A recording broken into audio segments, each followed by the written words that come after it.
Hello and welcome to Spinster's Library. I'm Claudia and today I will be ranking Jane Austen's bad boys from worst to best. We all love a brooding, dashing Jane Austen hero with a grumpy face and a heart of gold, but what about the bad boys?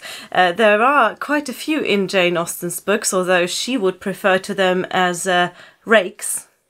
Well, the Jane Austen rake is handsome, charming, very good at dancing, likes music, likes poetry, has windswept hair probably. He is the guy who charms the crinoline off your mother and all of your sisters too.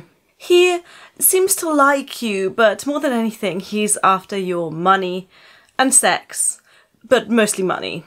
Remember ladies, for every Mr. Darcy, there's a Mr. Arcy, and I'm here to rank them all. Before I get into the ranking, let me just give you a big fat spoiler warning for all Jane Austen novels except for Persuasion. If you've not read them, do not watch this video, it will ruin the books for you. At number 6 we have John Willoughby from Sense and Sensibility. Why is he at number 6?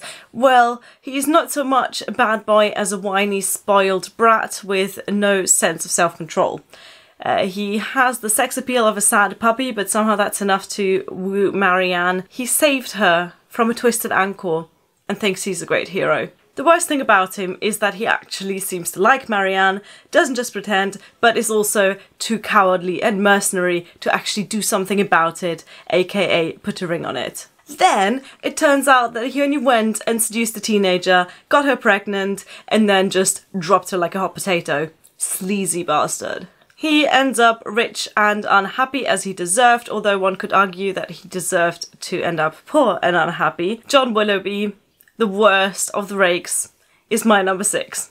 That I should ever have meant more you will allow to be impossible when you understand that my affections have been long engaged elsewhere, and it will be not many weeks, I believe, before this engagement is fulfilled. It is with great regret that I obey your commands in returning the letters with which I have been honoured from you, and the lock of hair which you so obligingly bestowed on me. I am, dear madam, your most obedient, humble servant, John Willoughby. Let's move on to number 5, which is Mr. Henry Crawford from Mansfield Park. The reason why he isn't any higher up on the list is because I genuinely cannot remember what he actually does. His main fault seems to be that he is very easily bored and likes flirting and is a bad influence on pure, delicate, innocent ladies. However, he does seem like a great guy to have at a party. He is actually rich, so he's definitely not after your money. And he just loves the ladies' attentions, and the ladies love him as well. Henry Crawford, mostly harmless, kind of annoying, probably quite fun at a drinking game. I am quite determined, Mary. My mind is entirely made up. Will it astonish you? No, you must be aware that I am quite determined to marry Fanny Price. Next up at number 4 we have Mr. Elton from Emma, who got second place in the worst priest in Jane Austen contest, but definitely has a gold medal in the Fragile Male Ego Olympics. He is punching way above his weight with pursuing Emma and arguably Mrs. Elton as well. He thinks he's a romantic, but actually he just waffles, and he has no manners. Does that make him a bad boy? You decide. It certainly does not make him a pleasant character. You, sir, may say anything, but I must confess that I regard it as a most happy thought, the placing of Miss Smith out of doors, and the trees touched with such inimitable spirit. Any other situation would have been much less in character. The naivete of Miss Smith's manners, and altogether, oh, it is most admirable. I cannot keep my eyes from it. I never saw such a likeness.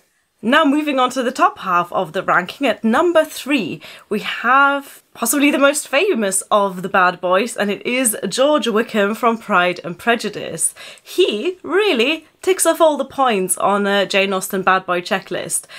He's charming and good at dancing, check. He's poor and hungry for a rich wife, check.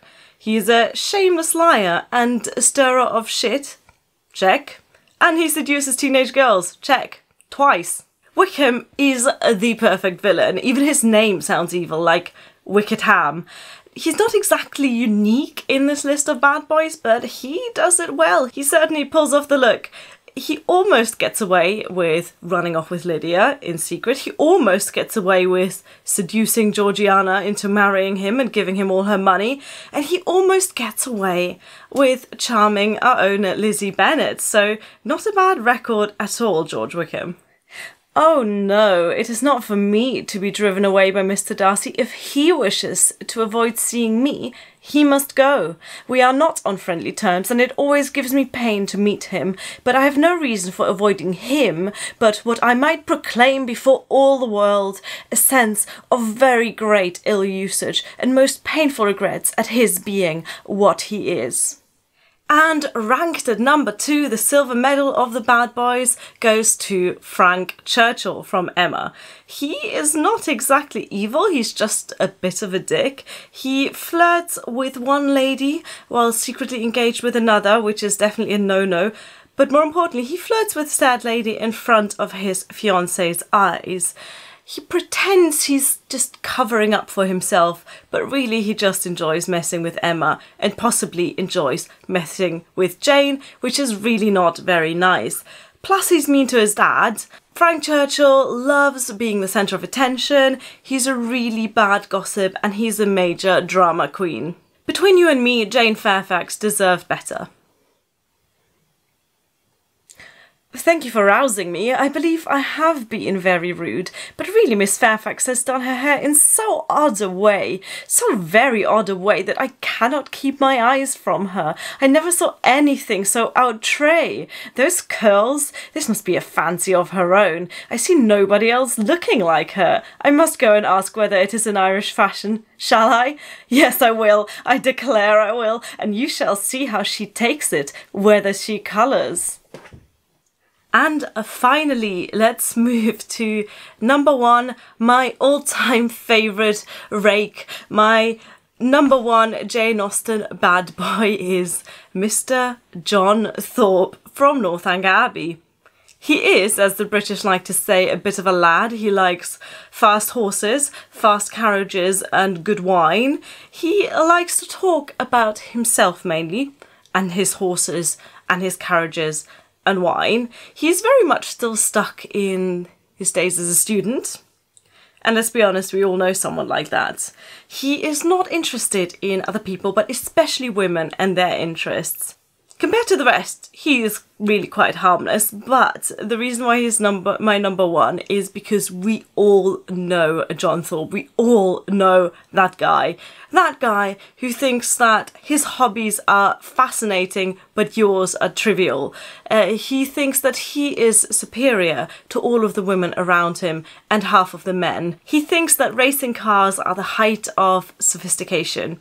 He is the guy you want to get away from at a party, and yet he's also the guy you can't seem to physically escape from, ever. Miss Morland, do but look at my horse. Did you ever see an animal so made for speed in your life? Such true blood. 3 hours and a half indeed, coming only 23 miles. Look at that creature, and suppose it possible if you can. And that is why he is my favourite on this list. What chap have you there?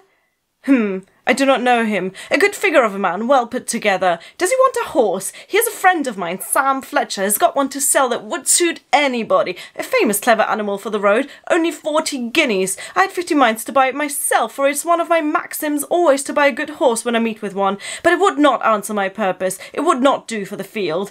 I would give any money for a real good hunter. I have 3 now, the best that ever were backed. I would not take 800 guineas for them. Fletcher and I mean to get a house in Leicestershire against the next season. It's so damn uncomfortable living at an inn.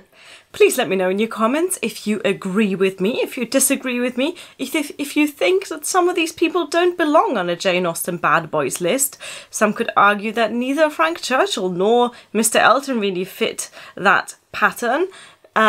Just let me know in the comments who's your favourite Jane Austen bad boy and who is the worst.